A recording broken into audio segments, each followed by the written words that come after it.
कैसे हैं आप लोग। अभी कुछ दिनों बाद नीट का एग्ज़ाम होने वाला है और हम लोग के पास समय बहुत कम है, तो 5 डेज 5 कॉन्सेप्ट पे हम बात करेंगे। 5 दिन में 5 ऐसे कॉन्सेप्ट मैं आपको बताऊंगा जो आपके नीट के एग्ज़ाम के लिए बहुत ज़रूरी है, बेहद ज़रूरी है, बहुत महत्वपूर्ण है। ठीक है। जैसे आप लोगों ने एनर्जी के बारे में पढ़ा तो एनर्जी के कॉन्सेप्ट आ जाते हैं, जैसे स्प्रिंग का कॉन्सेप्ट आ जाते हैं, कहीं पर ग्रेविटी का कॉन्सेप्ट है, कहीं पर डिफरेंशियल इंटीग्रेशन का कॉन्सेप्ट है, कहीं ट्रिग्नोमेट्री का कॉन्सेप्ट है, कहीं ग्राफ का कॉन्सेप्ट है, और इससे क्वेश्चन बनता ही है 100%, कभी ना कभी किसी ना किसी फॉर्म पे आया हुआ है। ठीक, चलिए, तो 5 डेज 5 कॉन्सेप्ट की सीरीज में आज हमारा पहला जो कॉन्सेप्ट है वो है मैथमेटिकल ट्रीटमेंट, या फिर इसको बोलते हैं फिजिक्स विथ मैथ्स। ये आपके लिए बहुत जरूरी है। यदि आप मैथ्स में बहुत कमजोर हो तो आपका फिजिक्स बिल्कुल नहीं बनेगा, आप कट ऑफ रेंज पे नहीं पहुंच पाओगे। एटलीस्ट आपको 45 में से मिनिमम 30 क्वेश्चंस अटेम्प्ट करने पड़ेंगे अच्छे से, यदि आपको अच्छा एमबीबीएस कॉलेज चाहिए तो। ठीक, तो आपको मैथ्स तो आना चाहिए भाई, पक्की बात है। वो नहीं आएगा तो फिर कुछ नहीं होने वाला है। ठीक है, तो पहला जो कोशिश आपका होना चाहिए वो मैथ्स का होना चाहिए। मैथ्स हम कैसे बनाएंगे, तो इसमें मैं आपको उतना ही चीज बताऊंगा जितना आपके लिए जरूरी है। बहुत ज्यादा हम मैथ्स नहीं करने वाले हैं। सिंपल सिंपल देखते हैं कि ट्रिग्नोमेट्री, डिफरेंशियल इंटीग्रेशन कैसे बनाना है, कैसे टाइप के क्वेश्चन आते हैं और पूरे टॉपिक में किस टाइप के क्वेश्चन उसमें आपको मिलने वाला है। तो पहला देखते हैं ट्रिगोनोमेट्री या त्रिकोणमितीय, जिसको हिंदी में बोलते हैं। ठीक है, ट्रिग्नोमेट्री में आपको जो आना चाहिए वो है सबसे पहला पाइथागोरस थ्योरम। एक राइट एंगल ट्रायंगल हमने बनाया, ये हमारा हो गया है बेस, ये हमारा हो गया परपेंडिकुलर, ये हमारा हो गया हाइपो, या इसको हिंदी में कहते हैं लंब, इसको हिंदी में कहते हैं आधार, इसको हिंदी में कहते हैं कर्ण। ये चीजें ये सबने पढ़ा है, 10th का होता है। इसमें एक पाइथागोरस थ्योरम है, H square equal to P का स्क्वायर प्लस बी का स्क्वायर, या H is equal to under root P का स्क्वायर प्लस बी का स्क्वायर। ये आना चाहिए आपको। कहीं कहीं पर बीच बीच में ये जरूर लगता है ना। जैसे साउथ की फिल्में आप लोग देखें ना, उसमें कहीं कहीं पे बीच बीच में कॉमेडी आ जाता है, वैसे टाइप का ये बीच बीच में बिल्कुल कहीं ना कहीं आते रहता है। तो भैया इसको करना है, पाइथागोरस थ्योरम मोस्ट इंपॉर्टेंट है। इसमें कम से कम इतनी चीजें तो आपको आनी चाहिए कि आप उसको लगा सको। ठीक, दूसरी चीज, कई बार हमको ये ट्रायंगल ऐसा नहीं दिखता है, तो हम कैसे पहचाने कि वो पाइथागोरस लगेगा कि नहीं लगेगा। तो उस केस में आपके पास एक कॉम्बिनेशन रहेगा 5 4 3। यदि आपको कोई ट्रायंगल दिख रहा है और इसमें 5 4 3 दिख रहा है, या फिर इसमें 5 और 3 का कॉम्बिनेशन दिख रहा है, तो डेफिनेटली एक 4 होगा। इसमें आपको 4 और 3 का कॉम्बिनेशन दिख रहा है तो डेफिनेटली एक 5 होगा, या 5 और 4 का कॉम्बिनेशन है तो डेफिनेटली एक 3 होगा। मतलब पाइथागोरस थ्योरम लगेगा, मतलब राइट एंगल ट्रायंगल बनेगा, मतलब ट्रिग्नोमेट्री की सारी प्रॉपर्टीज वहां लगेंगी। दूसरा होता है 5 12 13 का कॉम्बिनेशन। देखिए ये जो बड़ा डिजिट है ये हमेशा हाइपो होगा, ये हमेशा हाइपो होगा। और कई लोगों को परपेंडिकुलर और बेस में थोड़ा सा दिक्कत रहता है कि परपेंडिकुलर किसको लें, बेस किसको लें। तो थीटा के सामने, ये थीटा के ठीक सामने जो दिखेगा वो हमारा परपेंडिकुलर होगा, और ये बड़ा जो है ये हमारा हाइपो होगा, और बेस मतलब जिसके साथ हमारा थीटा बना होगा उसको हम लोग बेस लेते हैं। याद रखना, बड़ा हमेशा हाइपो होगा, ये जो है ये हमेशा हाइपो बड़ा होगा। अब इसमें परपेंडिकुलर बेस बन सकता है, वो डिपेंड करता है थीटा कितना है। ठीक है, इसके अलावा आपको क्या जानना है, sine theta. Sine theta is equal to होता है परपेंडिकुलर अपॉन बेस, या फिर सॉरी परपेंडिकुलर अपॉन हाइपो, या फिर लंब बटे इसको बोलते हैं हम लोग कर्ण। दूसरा होता है कॉस थीटा। कॉस थीटा हमारा होता है बेस अपॉन हाइपो, या फिर आधार बटे कर्ण। तीसरा होता है हमारा tan theta. Tan theta is equal to लंब बटे आधार, या परपेंडिकुलर अपॉन बेस। फिर इसका उल्टा होता है कोसेक थीटा। कोसेक थीटा मतलब होता है 1 अपॉन साइन थीटा। ये होता है सेक थीटा। सेक थीटा मतलब होता है 1 अपॉन कॉस थीटा।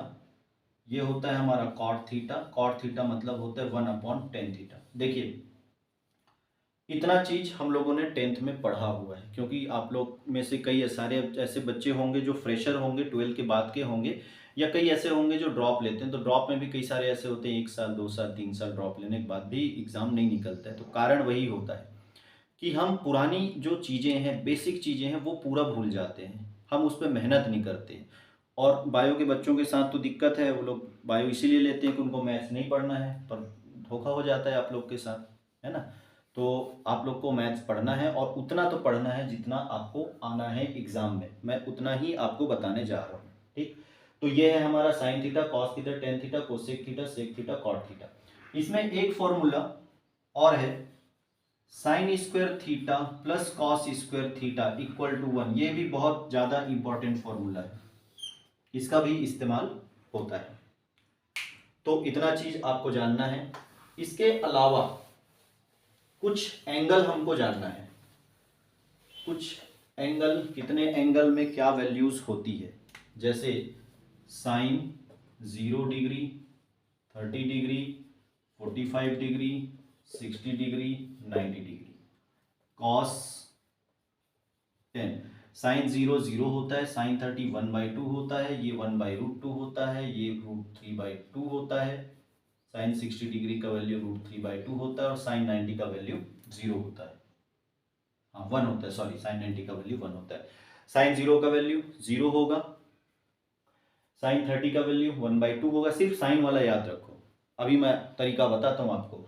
अब कॉस का जब लिखेंगे ना तो यहां से शुरू करना, पलट देना, ये 1, ये हो जाएगा √3/2, ये हो जाएगा 1/2, सॉरी 1/√2, ये हो जाएगा 1/2, ये हो गया 0। बिल्कुल ये वैल्यू को क्या करना, पलट के लिखना। आप लोगों को 10th में आपके टीचर ने बिल्कुल ऐसा बताया होगा, आप भले ही भूल गए हो, लेकिन ये है टेन थीटा। ये डिवाइड बाई ये करेंगे 0, ये डिवाइड बाई ये करेंगे, ये डिवाइड बाई ये साइन बाई कॉस होता है हमारा 10, ये करेंगे 1, ये करेंगे √3, और ये करेंगे इन्फिनिटी।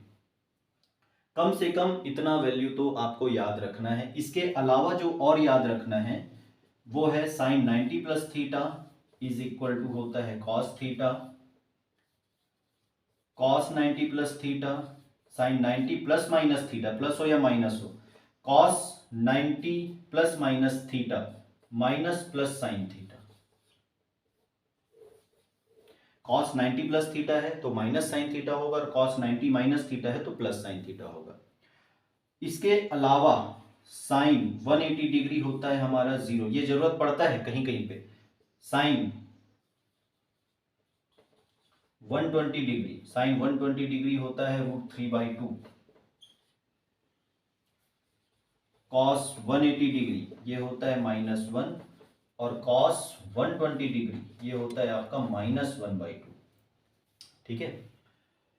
कहीं कहीं पर ऐसा होता है कि आपको ट्रिग्नोमेट्री का जो एंगल है वो अप्रॉक्सीमेट वैल्यू थोड़ा लेना पड़ेगा। जैसे मान लो 0 डिग्री और 30 डिग्री के बीच में मान लो हमको कोई वैल्यू दे दिया 25 डिग्री, जरूरत पड़ रहा है साइन 25 डिग्री, तो ये अप्रॉक्सीमेट वैल्यू, जैसे साइन 30 डिग्री 1/2 होगा, 0.5 होगा, तो वो भी लगभग 0.5 या 0.4 के आसपास लेना है। तो वो अप्रॉक्सीमेट वैल्यू आपको थोड़ा सा राउंड ऑफ करके लेना पड़ेगा, ठीक है।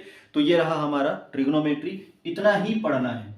मैं समझ सकता हूँ कि बायो वालों के लिए थोड़ा इतना और भी ज़्यादा हो जाता है। आप लोग के मन में ख्याल आ रहा होगा कि इतना मतलब ये अपने आप में बहुत ज़्यादा है। कई बच्चे सोचते हैं कि दिमाग में रहता है कि सर थोड़ा और शॉर्ट पढ़ा दो, तो मैं शॉर्ट और नहीं बता सकता, इतना आपको करना ही पड़ेगा।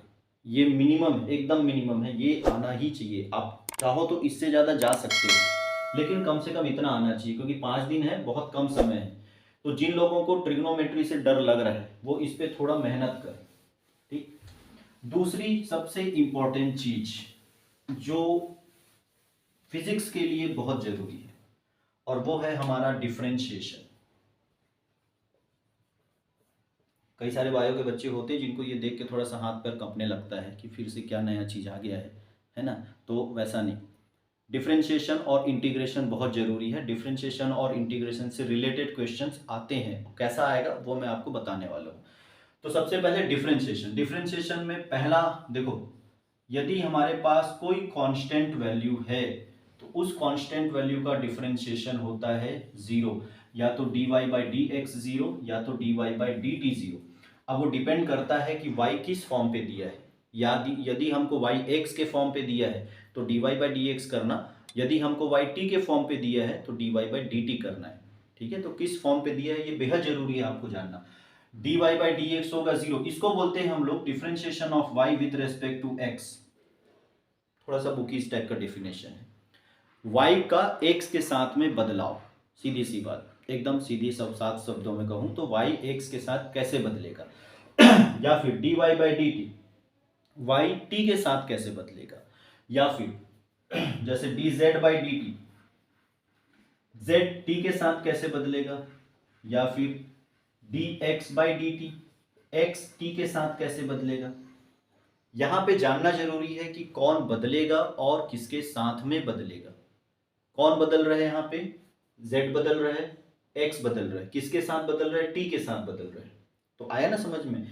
y यदि कोई भी कांस्टेंट वैल्यू हो, कोई भी constant value between minus infinity to infinity, minus infinity से लेकर इंफिनिटी तक कोई भी, जैसे हम पाई की भी वैल्यू लेते हैं 3.14 कांस्टेंट वैल्यू है, 1 2 3 4 5 -1 -2 -4 5 -5, या आप g की वैल्यू ले लो 6.67, कोई भी कांस्टेंट टर्म है। तो जो देखिए कांस्टेंट और वेरिएबल दो चीजें होती, वेरिएबल वो है जो बदलता है, कांस्टेंट वो है जो नहीं बदलता है। तो नहीं बदलने वाला चीज हमेशा क्या होगा, जीरो। दूसरी चीज, यदि y हमारा t to the power n दिया है या x to the power n दिया है, तो ये dy अपॉन dt ये होगा n t n minus 1, y is equal to T to the power n यदि दिया हुआ है तो dy बाई डी टी होगा n t n माइनस 1। कुछ लोगों को फॉर्मूला ऑपरेट करने में थोड़ी सी असुविधा होती है, कुछ लोग थोड़े से डरने लगते हैं कि क्या क्या बता दिया भाई, कैसे बनेगा भाई, ऐसा नहीं। तो फॉर्मूला आप देखो, अभी मैं आपको इसमें बता देता हूँ क्या करना है।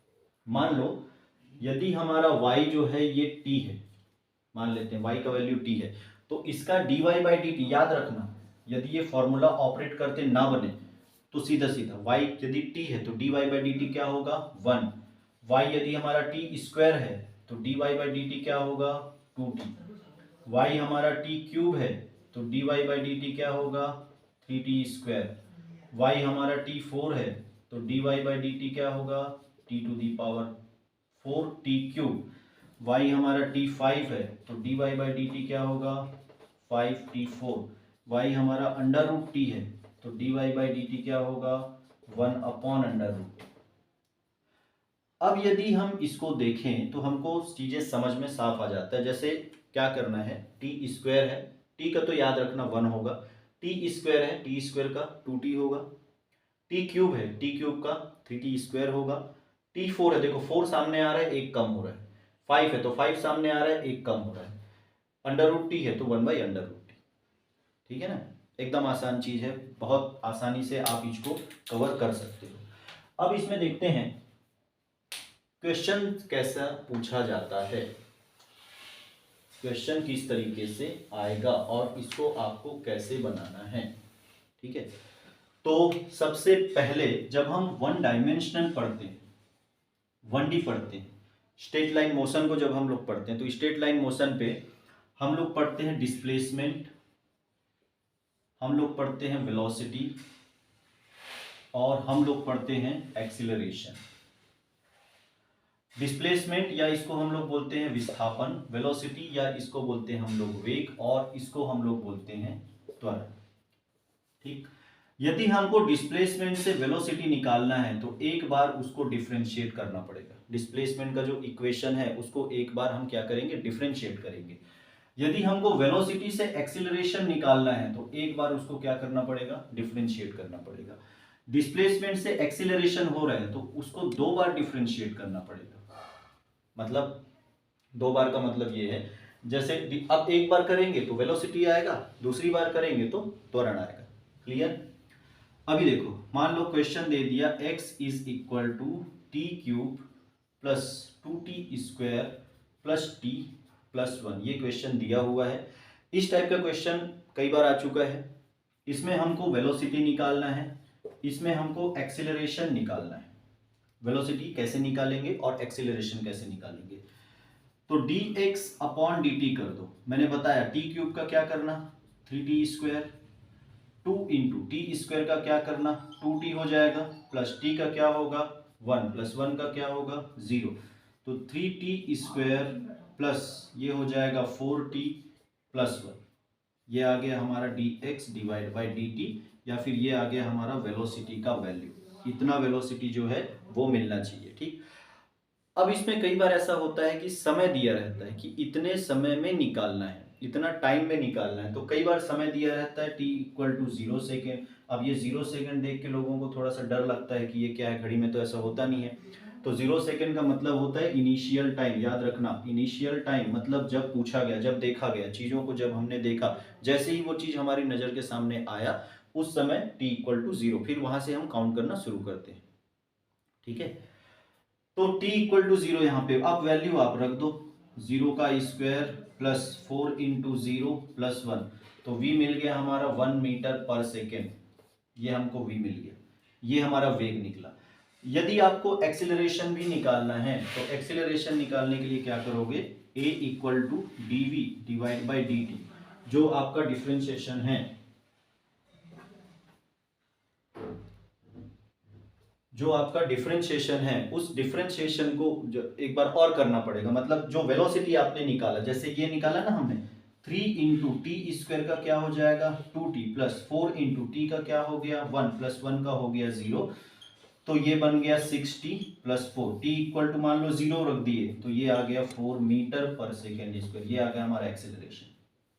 बात आ रहे समझ में क्या करना है, आपके पास एक इक्वेशन होगा, आपको ये पहचानना पड़ेगा कि उस इक्वेशन को डिफरेंशिएट करें कि इंटीग्रेट करें।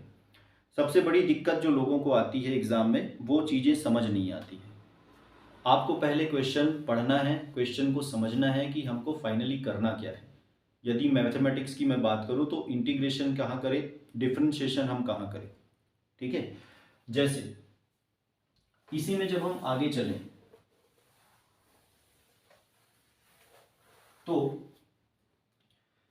इलेक्ट्रोमैग्नेटिक इंडक्शन जब हम पढ़ते हैं तो इलेक्ट्रोमैग्नेटिक इंडक्शन पे हमको ईएमएफ कैलकुलेट करना होता है। इलेक्ट्रोमैग्नेटिक इंडक्शन जब हम पढ़ते हैं तो ईएमएफ, तो वहां भी E is equal to minus D phi by D T करना है। ये आपको फ्लक्स का एक इक्वेशन दिया रहेगा, जैसे फ्लक्स इज इक्वल टू दे दिया t प्लस 1 मान लो, और बोल दिया कि at time t equal to 1 second में कितना होगा, तो EMF is equal to minus D phi divide by D T, तो minus D divide by D t, 1 का हो गया 0, t का हो गया 1, सॉरी फाई का सीधा सीधा करेंगे तो minus D divide by D T, phi की वैल्यू रख दो t प्लस 1, 1 का हो गया 0, t का माइनस 1, तो इतना वोल्ट का एक ईएमएफ जनरेट होता है। ठीक, इसके अलावा फोर्स निकालने के लिए minus D you divide by D R करना पड़ता है, ये भी आप लोगों ने फॉर्मूला पढ़ा होगा, तो हम यहाँ भी डिफरेंशिएशन यूज करते हैं। बहुत सारी चीजें हैं जहाँ बहुत सारी जगहों पे डिफरेंशिएशन का इस्तेमाल किया जाता है, तो मैं चुनिंदा चीजें आपको बता दे रहा हूँ जहाँ पे आपको डिफरेंशिएशन इस्तेमाल करना है। ठीक है, अब बात करते हैं डिफरेंशिएशन में ट्रिग्नोमेट्रिकल जो फंक्शंस होते हैं, ट्रिग्नोमेट्री के जो फंक्शन है, ट्रिग्नोमेट्री के फंक्शन को हम कैसे बनाएं। तो जैसे y इज इक्वल टू आ जाता है साइन ओमेगा टी, ये बड़ा डरावना होता है, बहुत डराता है ये sine omega t. y is equal to आ गया कॉस ओमेगा टी, ये देखो जैसे ये देखोगे एकदम डर लगना शुरू हो जाता है कि अब क्या करें, तो करना कुछ नहीं है, सीधा सीधा फॉर्मूला बता देता हूँ, d Y by D t is equal to omega cos omega t, d Y by D t is equal to minus omega sine omega t. ये दो फॉर्मूला याद रखना भैया, यदि y equal to sine omega t दिया है तो d Y by D T होगा omega cos omega t, omega cos omega t, और y equal to cos omega t दिया है तो d Y by D T होगा minus omega sine omega T. अब ये इसकी ज़रूरत आपको कहाँ पड़ेगी, जब आप SHM पढ़ोगे, SHM में इसका कॉन्सेप्ट आएगा, जब आप वेव पढ़ोगे वेव में इसका कॉन्सेप्ट आएगा, अल्टरनेटिंग करंट में भी कहीं पे इसका कॉन्सेप्ट आ जाता है, जब आप वेव ऑप्टिक्स पढ़ोगे तो वहां भी इसका कॉन्सेप्ट आएगा, समझ रहे ना बात को। तो ये बहुत जगह मिलता है, जैसे मान लो y इज इक्वल टू दे दिया है a साइन ओमेगा टी, ये ऐसा y की वैल्यू है, y का मतलब है यहाँ पे डिस्प्लेसमेंट, डिस्प्लेसमेंट से वेलोसिटी निकालना है, तो मैंने बताया y को क्या करना पड़ेगा, एक बार आपको डिफरेंशिएट करना पड़ेगा, v equal to D Y by D T करना है, तो a into sine omega T का क्या होगा ओमेगा कॉस ओमेगा टी, सीधा सीधा सिंपल है एकदम। मान लो इससे एक्सेलरेशन निकालना है तो a इक्वल टू क्या हो गया, dv बाई dt। तो अब इसको फिर एक बार करोगे तो a ओमेगा बाहर निकाल दो, कॉस ओमेगा टी का हो जाएगा minus omega sine omega t. ये आपको फॉर्मूले को थोड़ा पकड़ के रखना पड़ेगा। फॉर्मूला यदि आपकी पकड़ में है और कॉन्सेप्ट आपको पता है कि हाँ भाई इसके बाद हमको ये डिफरेंशिएट करना होगा, इसके बाद की जब ये चीज आएगा तो वो डिफरेंशिएशन में आएगा, ठीक है। तो इस तरीके से जब आप इसको करोगे तो फिर ये आपका रिजल्ट एकदम आपके सामने होगा, बहुत क्लियर दिखाई देगा। और जब आप क्वेश्चन बना के निकलोगे तो दिल में बड़ी तसल्ली मिलेगी कि मैंने मैथ्स का क्वेश्चन बनाया है, एकदम सीना चौड़ा हो जाएगा आप लोग का, आप लोग को बहुत अच्छा फील होगा। कई लोग इसको छोड़ देते, एकदम स्किप कर देते, नहीं हमसे नहीं हो पाएगा, सरेंडर कर देते हैं। तो अभी भी आपके पास 5 दिन है और डेफिनेटली मैं बता रहा हूँ कि आप इतना कम से कम बना के जाओगे, फॉर्मूला याद करके जाओगे तो भी एग्जाम में आपको ऐसा लगेगा कि हाँ ये बन सकता है। बाकी आपकी प्रैक्टिस के ऊपर है। दूसरा कॉन्सेप्ट आते हैं इंटीग्रेशन, जो बहुत जरूरी है। कई बार इंटीग्रेशन का कॉन्सेप्ट भी काम आता है। इंटीग्रेशन के लिए सिंबल यूज करना भाई सांप टाइप का। तो ये हो गया है किसी भी कांस्टेंट का इंटीग्रेशन, कोई भी कांस्टेंट वैल्यू है उसको इंटीग्रेट कर रहे हैं एक्स के रेस्पेक्ट में, dx का मतलब एक्स के रेस्पेक्ट में। इंटीग्रेट करना मतलब एक तरीके से चीजों को कंबाइन करना, जोड़ना। डिफरेंशिएट करना मतलब चीजों को अलग अलग करना। बस डिफरेंशिएशन का ठीक उल्टा फॉर्मूला यहाँ पे आपको काम आने वाला है। तो ये जो भी कांस्टेंट है उसको आप बाहर लगा दो, इंटू एक्स कर लो। जैसे मान लो क्वेश्चन दिया 2 इंटू डी एक्स, तो 2 को बाहर कर दो, x लगा दो।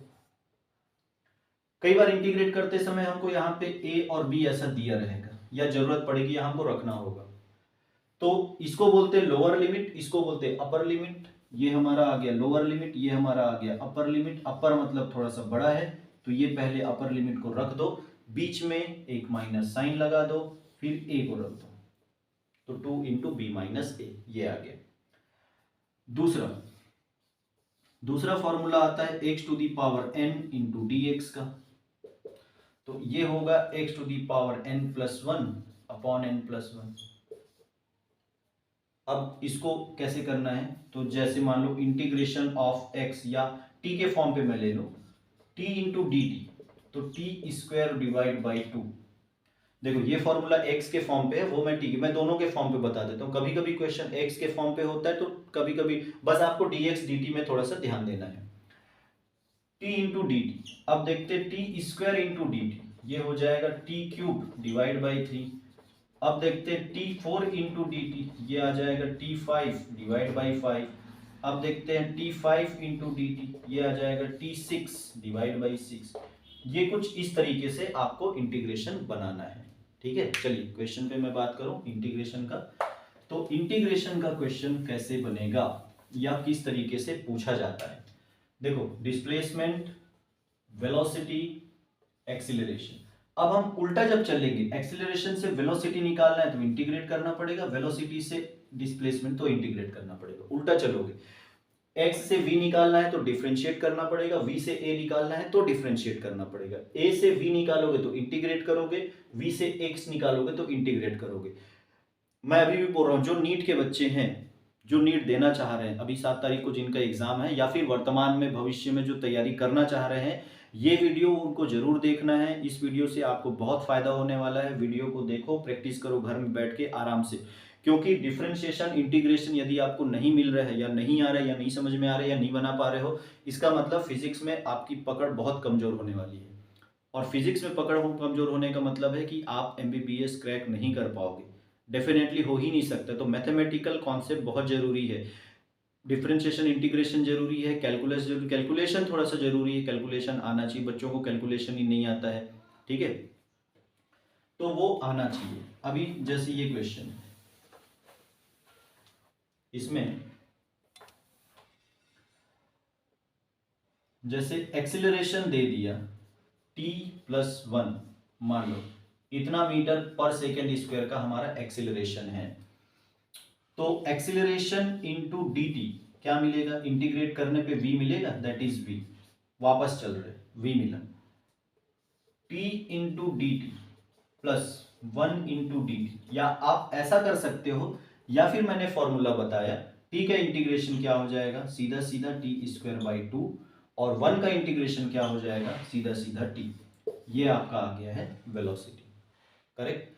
वेलोसिटी से एक्सीलरेशन यदि वेलोसिटी से सॉरी डिस्प्लेसमेंट यदि आपको जानना है तो वेलोसिटी से डिस्प्लेसमेंट भी आप बना सकते हो। वेलोसिटी को इंटीग्रेट करो, आपका क्या बन जाएगा, डिस्प्लेसमेंट बन जाएगा। इस तरीके से है। या फिर जैसे ईएमएफ हमको दिया हुआ है, जैसे E इज इक्वल टू होता है minus D phi divide by D T, तो फाई इज इक्वल टू होगा minus E into D T. देखो ये जो क्वेश्चन है, इस क्वेश्चन में कभी कभी फ्लक्स को देता है, फ्लक्स को दिया है, ईएमएफ निकालना है, आपको फ्लक्स दिया है, ईएमएफ निकालना है, तो आप क्या करोगे, डिफरेंशिएट करोगे। ईएमएफ दिया है, फ्लक्स निकालना है, तो आप क्या करोगे, इंटीग्रेट करोगे। बात समझ में है ना। ऐसा आपको ये जानना पड़ेगा। जैसे फोर्स इक्वल टू होता है डीपी अपॉन डी। यदि मैं फोर्स की बात करूं तो फोर्स इज इक्वल टू होगा डीपी अपॉन डी। यदि आपको मोमेंटम दिया हुआ है, फोर्स निकालना है, तो डिफरेंशिएट करोगे, या तो momentum P is equal to F into D T. यदि आपको P दिया है और आपको फोर्स निकालना है तो क्या करोगे, आप इसको एक बार डिफरेंशिएट करोगे। फोर्स दिया है, मोमेंटम निकालना है, तो क्या करोगे, आप इसको एक बार इंटीग्रेट करोगे। तो इस तरीके से हमारा जो फॉर्मूला है, जो इस टाइप का फॉर्मूला है, जो आपको इस टाइप का फॉर्मूला देखने को मिलेगा, बहुत जगह देखने को मिलेगा, तो आपको फिर समझ जाना डिवाइड बाई टी आ रहा है मतलब डिफरेंशिएट करना है, और यदि ये दिया है, ये बनाना है, तो इंटीग्रेट करेंगे। ठीक। तो आज का जो था 5 days 5 कॉन्सेप्ट में पहला कॉन्सेप्ट मैथमेटिक्स का, आप देखिए, जरूर देखिए, आपको अच्छा लगेगा। आप बनाना सीखो, मेन चीज है मैथ्स को हमको बनाना है। जिन लोगों को डर लग रहा है अभी एग्जाम को लेके, या आने वाले समय में जो लोग मैथ्स को देख के डरते हैं, बहुत सारे बच्चे होते हैं जो कंप्लेन करते हैं कि सर मैथ्स नहीं बनता है, सर मैथ्स से डर लगता है, तो उनके लिए बस एक चीज है, धीरे धीरे प्रैक्टिस आप करते जाओ, रेगुलर प्रैक्टिस करते जाओ, रोज एक क्वेश्चन 2 क्वेश्चन बनाओ। सबसे अच्छा काम मैथ समझने का रेगुलरिटी होनी चाहिए। हम लोग गलती करते हैं कि हम लोग एक बार पढ़ लिए और 5 दिन बाद पढ़ेंगे। भाई एक बार खाना खाने के बाद 5 दिन बाद खाओगे क्या, नहीं ना, रेगुलरली खाना पड़ेगा ना, बॉडी को एनर्जी की जरूरत है। 2 टाइम खाओगे, कभी कभी 3 टाइम खा लोगे, भूख जब लगी, तो वैसा चाहिए आपको। मैथ्स में एक प्रैक्टिस करना पड़ेगा, रेगुलरिटी बनानी पड़ेगी, और कोई भी सब्जेक्ट हो आपको रेगुलरिटी जरूरी है। ठीक है। तो अगला क्लास होगा सेकंड कॉन्सेप्ट के साथ, कल हम एक नया कॉन्सेप्ट देखेंगे। तब तक पढ़ते रहिए, मेहनत करते रहिए। Thank you.